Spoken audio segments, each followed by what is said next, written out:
네, 주일에 보신 여러분을 환영합니다. 오늘은 믿음으로만 볼 수 있는 길이라는 제목으로 함께 말씀을 나누려고 합니다. 우리 이사야서 43장 15절에서 21절 말씀인데 저와 여러분이 한 절씩 같이 교독합니다. 이사야서 43장 15절에서 21절 말씀 제가 먼저 읽습니다. 나는 여호와 너희의 거룩한 이요 이스라엘의 창조자여 너희의 왕이니라. 나 여호와가 이같이 말하노라. 바다 가운데의 길을 큰 물 가운데에 지름길을 내고 병거와 말과 군대 용사를 이끌어내어 그들이 일시에 엎드러져 일어나지 못하고 소멸하기를 꺼져가는 등불 같게 하였느니라. 너희는 이전 일을 기억하지 말며 옛날 일을 생각하지 말라. 보라, 내가 새 일을 행하리니 이제 나타낼 것이라. 너희가 그것을 알지 못하겠느냐? 반드시 내가 광야의 길을 사막에 강을 내리니 장차 들짐승 곧 승냥이와 타조도 나를 존경할 것은 내가 광야의 물을 사막의 강들을 내어 내 백성 내가 택한 자에게 마시게 할 것임이니라. 우리 21절 같이 읽겠습니다. 이 백성은 내가 나를 위하여 지었나니 나를 찬송하게 하려 함이니라. 아멘. 제가 신학교 시절 매년 여름과 겨울이 되면 섬으로 선교를 다녀왔습니다. 제가 갔던 섬은 진목도라는 섬이었는데 늘 이 배를 타고 이제 그 섬을 들어가게 되어지면 그냥 곧바로 이렇게 섬으로 들어가는 게 아니라 이렇게 빙빙 그 섬 주변을 돌다가 들어가요. 이제 알고 봤더니 이렇게 직진으로 들어가면 수심이 이게 얕아가지고 배가 걸리는 거예요, 밑창에. 이렇게 그 수심이 하여튼 깊은 데로 이렇게 돌아가면서 가는 것을 보게 되어져요. 여러분, 바다도요 갈 수 있는 길이 있고 갈 수 없는 길이 있다는 것이에요. 그냥 망망대해도 그냥 가면 될 것 같은데 꼭 가야 하는 길이 있다는 것이에요. 여러분, 하늘에도 길이 있습니다. 하늘에도 뻥 뚫려 있는 하늘이라도 눈에 보이진 않지만 정해진 항로 또한 하늘길이 존재한다라는 것이에요. 그리고 그 길은 가본 사람만이 알아요. 가본 사람. 여러분, 보이는 길이 전부가 아닙니다. 우리 눈에는 보이진 않지만 세상에는 수많은 길이 존재하고 또한 신앙생활도 그렇다라는 것이에요. 우리는 모르지만 하나님이 열어 가시는 길이 있어요. 성도는 이 주님이 열어가시는 길을 갈 때에만 절대 실패하지 않게 되는 줄 믿습니다. 그래서 오늘은 하나님께서 성도들에게 여시는 길은 어떤 길인가 한번 살펴보기를 원해요. 우리 이스라엘 백성이 430년 만에 애굽에서 탈출을 합니다. 애굽을 떠나 그들이 어디로 가는가 보면 약속의 땅, 젖과 꿀이 흐르는 가나안 땅을 향해 나아갑니다. 하나님께서 이스라엘 백성을 가나안 땅으로 인도하신 이유와 목적이 있어요. 우리 출애굽기 19장 5절 6절을 보게 되어지면 같이 읽겠습니다. 세계가 다 내게 속하였느니 너희가 내 말을 잘 듣고 내 언약을 지키면 너희는 모든 민족 중에서 내 소유가 되겠고 너희가 내게 대하여 제사장 나라가 되며 거룩한 백성이 되리라. 너는 이 말을 이스라엘 자손에게 전할지니라. 하나님께서는 이 이스라엘 백성들을요 이 가나안 땅에서 제사장 나라로 삼기를 원하셨습니다. 제사장은 중재자라고 이야기합니다. 중재자. 죄 지은 사람들이 하나님께 나아가 제 문제를 해결할 수 있도록 중간에서 도와주고 중재해 주는 사람. 이 사람이 어떻게 보면 제사장이라는 것이에요. 그런데 제사장이 되기 위해서는 조건이 있습니다. 조건. 거룩함이에요. 거룩한 백성이 되어야 하지만 제사장 역할을 감당할 수 있는 것이고 또한 제사장 나라가 될 수가 있습니다. 레위기 20장 26절을 보게 되어지면 우리 함께 같이 읽겠습니다. 너희는 나에게 거룩할지어다. 이는 나 여호와가 거룩하고 내가 또 너희를 나의 소유로 삼으려고 너희를 만민 중에서 구별하였음이니라. 하나님께서 이스라엘을 구별하셨습니다. 만민 중에서. 왜 그들을 구별하셨습니까? 그들을 거룩하기 위해서. 또한 그들을 거룩하게 구별할 소유로 삼아 모든 사람들, 이 열방을 어떻게 해요? 하나님께 돌아오기 위해서 하나님께서 이스라엘을 택하셨다라는 것입니다. 그런데 여러분, 이 거룩은요, 내가 거룩해지고 싶다고 해서 되는 게 아닙니다. 여러분, 거룩해지려고 하면 죄가 무엇인지를 알아야 돼요. 죄를 알고 또한 죄를 멀리할 때 우리가 거룩해집니다. 이스라엘이 애굽에서 나와 가나안으로 가는 동안에 철저하게 배우는 한 가지가 바로 이것이에요.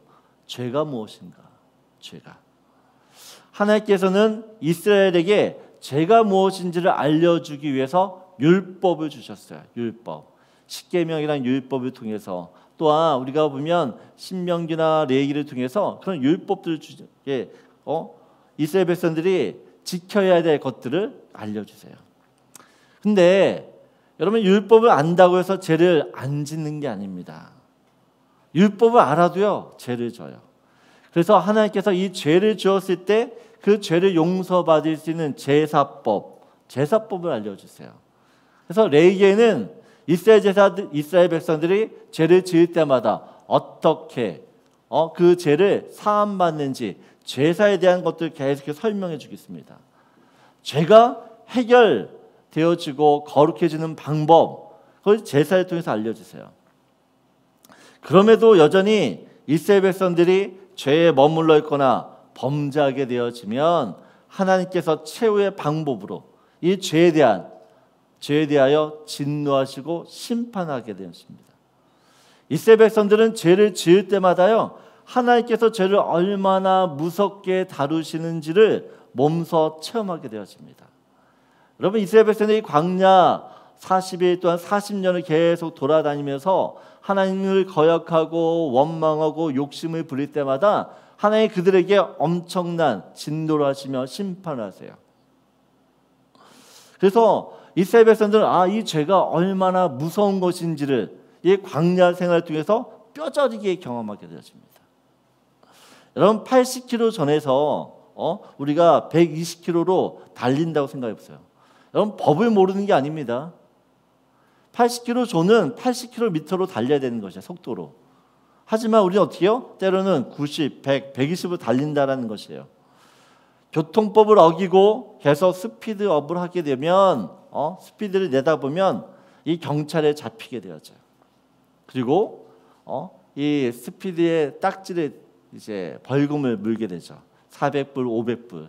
근데 그럼에도 불구하고 계속 벌금을 받았음에도 불구하고 계속 이 스피드를 계속 낸다고 하면 나중에는 어떻게 해요? 면허를 빼앗기게 되죠. 면허를. 여러분, 이 출애굽한 이스라엘 백성들이요, 가나안으로 가는 길은 하나님의 거룩하심을 알아가는 길이었어요. 하나님의 거룩한 백성이 된다는 것이 무슨 의미인지, 어떤 뜻인지를 철저히 배우고 깨닫는 시간이었다라는 사실입니다. 출애굽할 당시에 이스라엘 백성들은요, 애굽 백성과 다를 바가 없었습니다. 애굽 백성처럼 죄인이었어요. 생각하고 마음에 품는 모든 것이 악했습니다. 그러니 그들의 삶도 어떻게 보면은 죄악으로 가득했죠. 그랬던 이스라엘 백성들이 출애굽을 통해서 애굽을 탈출해서 또한 이 광야를 지나면서 가나안으로 들어가는 그 모든 순간, 그 모든 과정 여정을 통해서 하나님의 은혜로 그 죄를 깨닫게 되어지고 또한 죄를 짓지 않게 되어지는 거룩한 백성으로 변해가는 것을 봅니다. 우리 이사야서 35장 8절을 보게 되어지면 우리 함께 같이 읽겠습니다.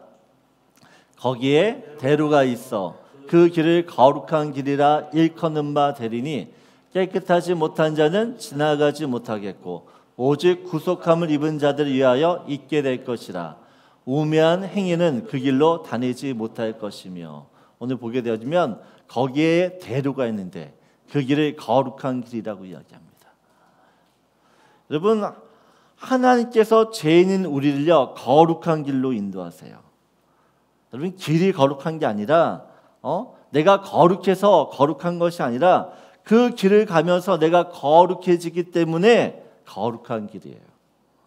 그래서 성도가 가는 길은 어디를 가든지 거룩한 길이 되는 줄 믿습니다. 여러분이 어디를 가든지 그 길은 어떻게요? 거룩한 길이 돼요. 왜냐하면 하나님께서 여러분을 거룩한 사람으로 만들고 있기 때문에 여러분 가는 모든 길이 하나님이 원하시는 거룩한 그 상황으로 변한다라는 것이에요. 그래서 이스라엘 백성들이 가나안으로 가는 길은요, 거룩한 길이었습니다. 거룩의 여정이었어요. 가나안 땅에 가까워지면 가까워질수록 이스라엘을 하나님께서 원하시는 그 거룩의 수준에 이르게 되는 것이에요.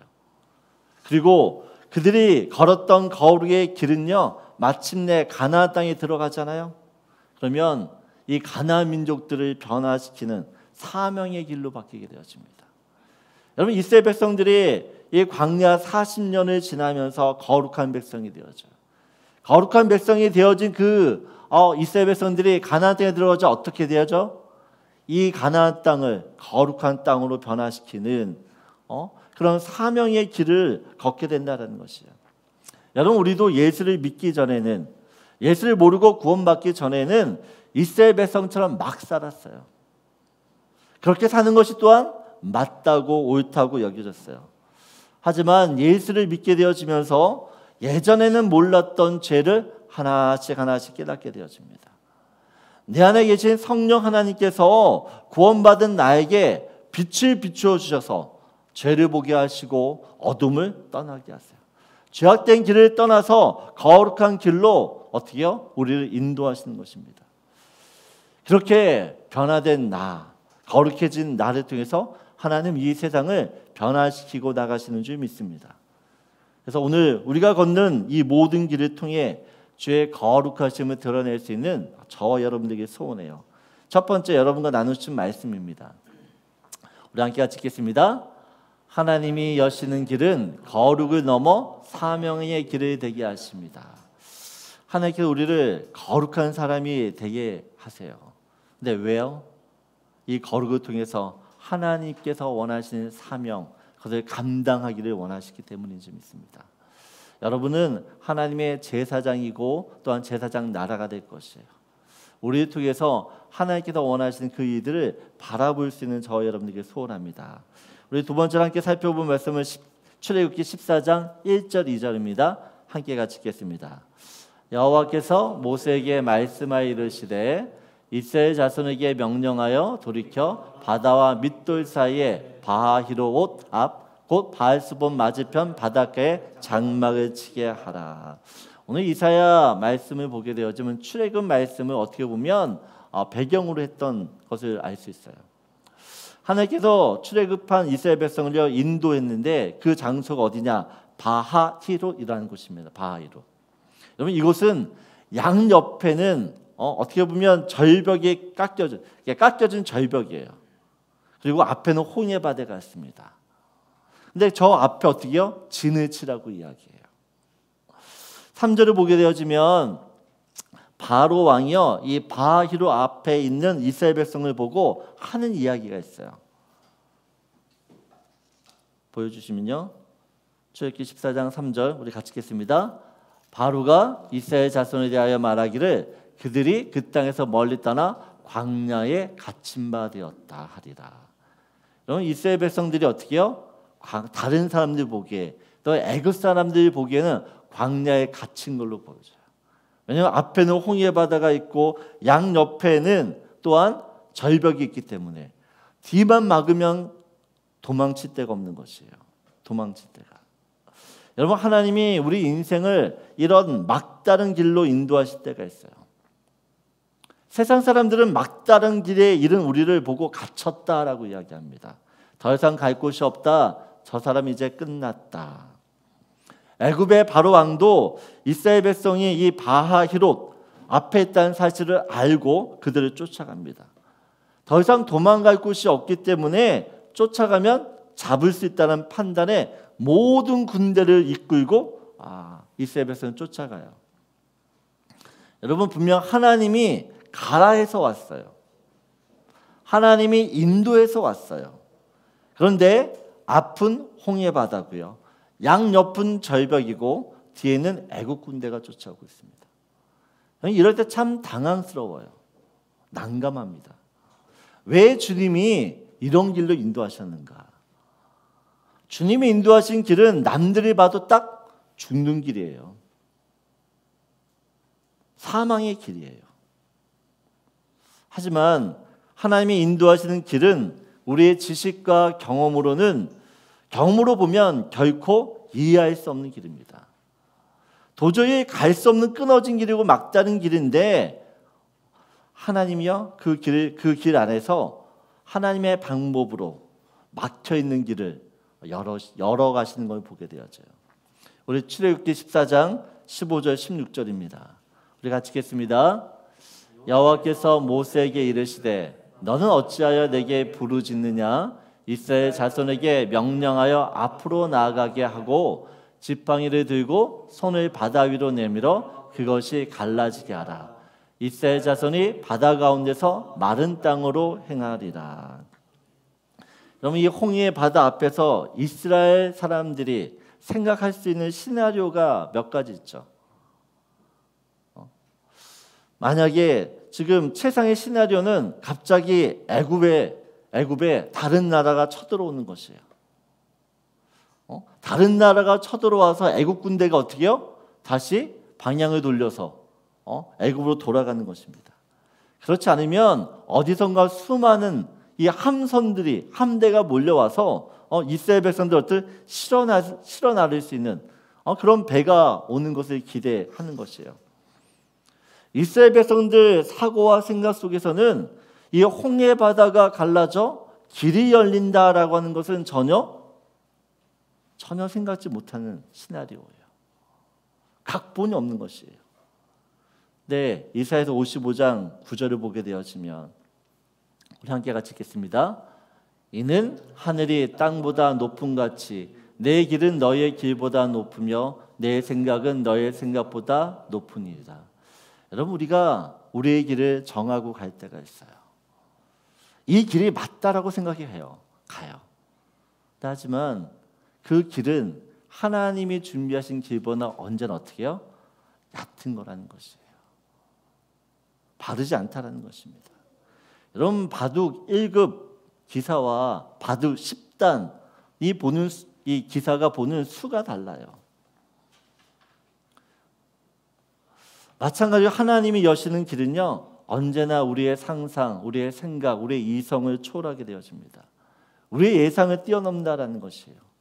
하나님이 길을 내시면 우리 모두는 정말 그런 길이 있었어? 이런 길이 있었단 말이야? 감탄하게 될 것이에요. 출애굽기 14장 21절 22절 한번 보세요. 우리 같이 읽겠습니다. 모세가 바다 위로 손을 내미매 여호와께서 큰 동풍이 밤새도록 바닷물을 물러가게 하시니 물이 갈라져 바다가 마른 땅이 된지라. 이스라엘 자손이 바다 가운데를 육지로 걸어가고 물은 그들의 좌우에 벽이 되니. 오늘 21절을 보게 되어지면요, 이스라엘 백성들은 홍해 바다가 갈라지고 그것을 건너가게 되어지는데, 여러분 오늘 보게 되면 여호와께서 큰 동풍이 밤새도록 바닷물을 물러가게 했다라고 이야기합니다. 그리고 그 바다가 마른 땅이 되었다라고 이야기해요. 마른 땅. 여러분, 바다 갯벌을 걸어보신 적 있으세요? 바다 갯벌 걷다 보면 어떻게 해요? 발이 푹푹 빠지잖아요. 몇 걸음 걷기도 쉽지 않아요. 그런데 하나님께서는 이스라엘 백성들의 갯벌길이 아니라 어떤 길이요? 마른 땅을 걸어갈 수 있도록 동풍을 통해서 어떻게 해요? 안전한 길을 만들어주세요. 안전한 길. 수백만 명이 건너도 문제없을 정도로 마르고 단단한 길이에요. 여러분, 하나님이 예비하신 길이 어떤 길인지를 우리가 알면, 야, 하나님이 이렇게까지 이런 배려까지 하시네, 우리는 알게 되어져요. 여러분, 홍해 가운데로 나는 길은 겉보기에는 굉장히 불안해 보입니다. 그러나 그 어떤 길보다 아주 단단하고 튼튼한 길이에요. 여러분, 아무리 출세길이, 우리 세상길이 출세길이고 형통한 길이고 꽃길 같아 보이지만 사실은 모두 위험한 길이에요. 우리가 준비하고 우리가 계획하고 우리가 생각하는 그 길들을 내가 걸어갈 때 안심할 수 있는 길이라고 생각하지만 절대 그렇지 않아요. 하지만 하나님이 길을 여시면 그 길은 어떤 길보다 안전하고 튼튼하고 또한 바른 길이 되는 줄 믿습니다. 여러분 이사야서 43장 16절을 보게 되어지면 같이 읽겠습니다. 여호와가 이같이 말하노라 바다 가운데 길을 큰 물 가운데 지름길을 내고. 여러분 하나님이 내시는 길은 안전한 길만이 아니에요. 그 길은 지름길이에요. 하나님이 만드신 길은 당장은 고난과 시련의 길같이 또한 패배의 길같처럼 보이지만 남들보다 뒤처지는 길같이 보이지만 절대 그렇지 않다는 사실입니다. 하나님을 믿고 한 걸음씩 가다 보면 그 길은 내가 생각했던 길보다 훨씬 빠르고 훨씬 안전하며 훨씬 숏컷이었다는 사실을 알게 돼요. 여러분 우리가 믿음으로 살려고 할 때마다 뜻하지 않은 어려움이 생깁니다. 내가 믿음으로 사는데 왜 어려움이 생기지?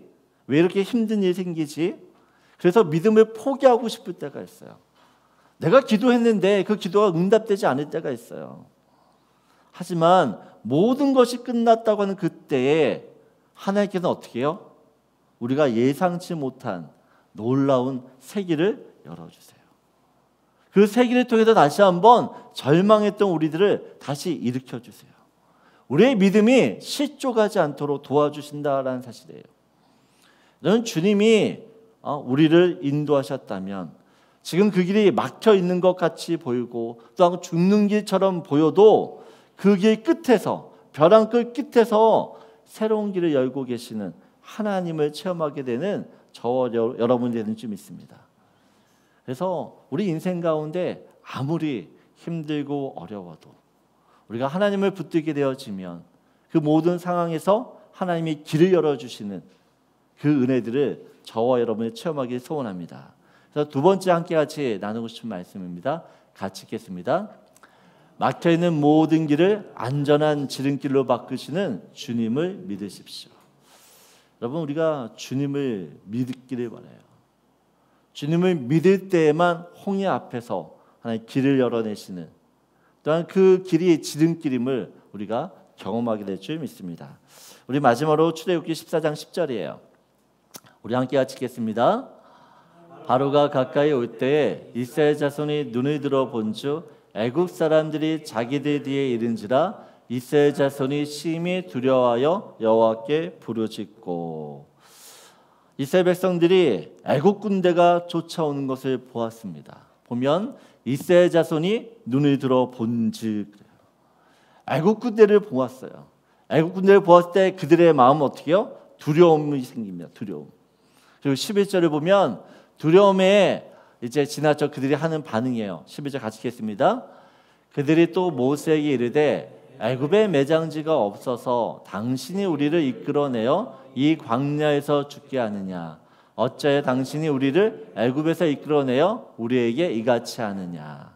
오늘 본문을 보게 되면 이 광야에서 죽게 한다라고 합니다. 이 광야가 어디입니까? 홍해 앞 바다예요. 홍해 앞이에요. 홍해 앞. 여러분 이스라엘은 홍해가 문제라고 생각했어요. 홍해가 나를 가로막고 있기 때문에 홍해 때문에 나는 죽었다라고 생각했습니다.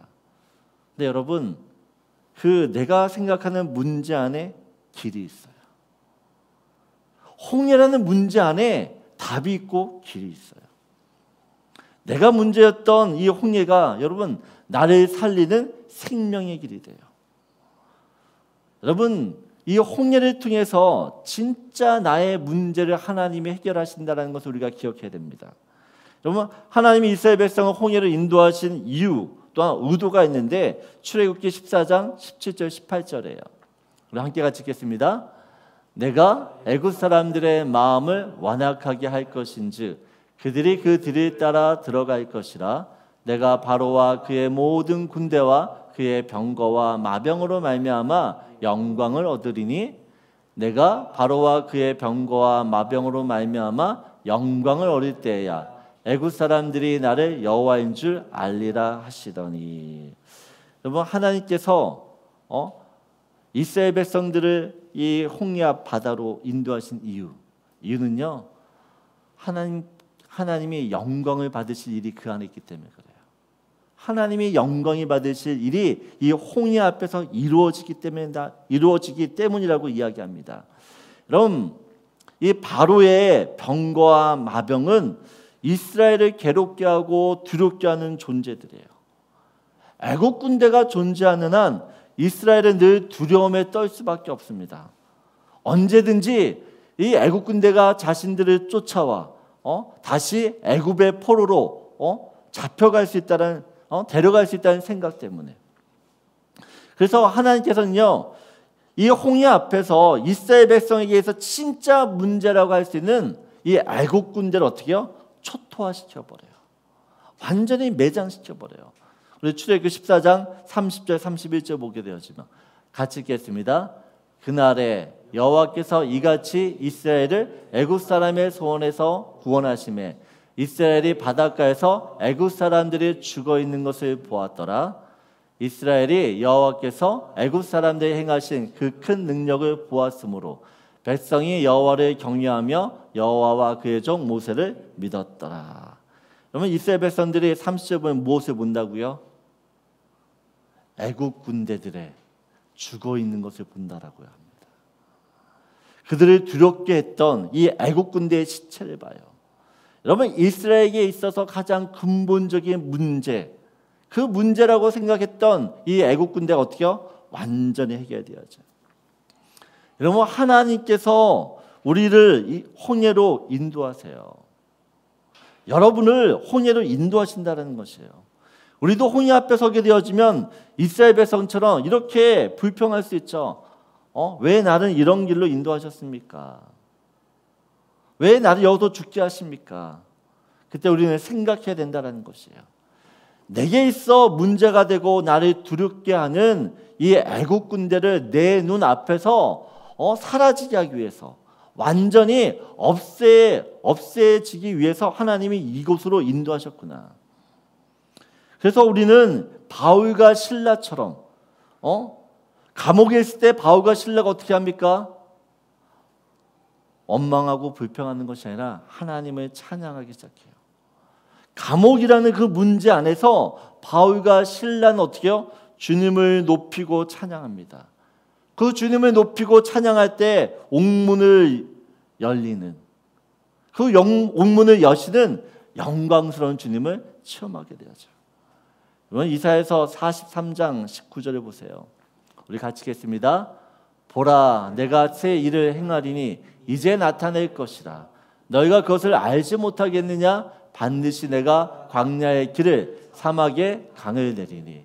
너무 하나님 말씀하시죠. 주님이 새 일을 행하신대요. 그리고 반드시 어떻게요? 내가 광야의 길을 낸다. 반드시 내가 사막에 강을 낸다라고 이야기해요. 여러분, 우리가 하나님께서 우리를 인생의 광야를 걷게 하세요. 하나님께서는 인생의 광야를 걷는 우리를 위하여 길을 내시는 분이에요. 사막에 길을 내시고 또한 우리의 목마를 해결할 수 있는 그런 사막에 또한 강을 내시는 분이에요. 이런 일을 행하시는 그 주님을 향해 우리는 어떻게 해야 되는가? 우리 이사야서 43장 21절을 보게 되어지면 우리 같이 읽겠습니다. 이 백성은 내가 나를 위하여 지었나니 나를 찬송하게 하려 함이니라. 여러분, 하나님이 우리를 지으신 이유가 있어요. 어떻게 해요? 찬송하게 하려 함이니라. 우리가 주님을 찬양하는 이유는 주님이 나를 지으셨기 때문에 그렇습니다. 주님이 내게 복을 주셨기 때문에, 내게 은혜를 주셨기 때문에, 나의 문제를 해결해 주셨기 때문에 주님을 찬양하는 것이 아니에요. 여러분, 그런 찬양은 세상 사람도 한다는, 세상 사람도. 하지만 정말 예수를 믿는다 하면, 또 하나님께서 나를 지으신 분이라고, 창조하신 분이라고 믿는다면 찬양할 수 없는 중에도 주님께 찬양하는 것이 믿음이 되는 줄 믿습니다. 여러분, 찬양할 수 없는 중에, 고난 중에, 고통 중에, 질병 중에 하나님을 찬양할 때 그 찬양은요, 믿음의 찬양이 되는 것이에요. 믿음의 찬양. 이런 주님이 나를 지으셨기 때문에 고난 중에, 고통 중에 주님을 찬양해야 되는 것이 어떻게 보면 우리의 본분이라는 것이에요. 본분. 저는 우리 교회와 성도들이요, 이 인생의 홍해를 만날 때 주님을 찬양할 수 있길 원합니다. 홍해가 열렸기 때문에 찬양하는 것이 아니라 아직 홍해가 열리지 않았어요. 하지만 믿음을 어떻게 해요? 이 홍해가 열릴 것을 바라보면서 주님을 찬양하길 원해요. 그때 드리는 찬양이 진짜 찬양이고, 그때 주님께 올려드리는 영광이 진짜 영광이 되는 줄 믿습니다. 여러분, 우리 앞에 있는 홍해가 나를 가로막고 나를 죽인다 할지라도 여러분, 그 순간, 그 상황에서 하나님을 높이기 원합니다. 찬양 중에 거하시는, 또한 찬양 중에 역사하시는 그 하나님을 체험할 수 있는 저 여러분 되길 원해요. 그래서 여러분, 기억하셔야 될 것들은 홍해는 장애물이 아니라는 것이에요. 내 앞에 있는 홍해는 절대 장애물이 아니에요. 오히려 내 인생의 모든 문제를 해결해 주시는 하나님의 능력을 볼 수 있는, 하나님 살아계신 그 하나님을 체험할 수 있는 은혜의 장소가 되는 줄 믿습니다. 그래서 인생의 홍해를 만날 때마다 주님을 찬양하십시오. 우리의 찬양이 하나님이 예비하신 그 길을 믿음으로 여는 열쇠가 되기를 예수님의 이름으로 축복합니다. 우리 같이 마지막으로 나누고 싶은 말씀입니다. 같이 읽겠습니다. 하나님이 여시는 영광의 길에서 주님을 찬양하십시오. 여러분, 하나님이 우리 인생의 길을 여십니다. 내가 길을 만들어가지 않고 만들어가지 말고 하나님이 여시는 그 길을 걸어가세요. 하나님이 여신 길을 걸어갈 때에만 그 길이 복된 길이 되어지고, 그 길이 세상 사람으로부터 하나님의 살아계심을 볼 수 있는 영광의 길이 되는 줄 믿습니다.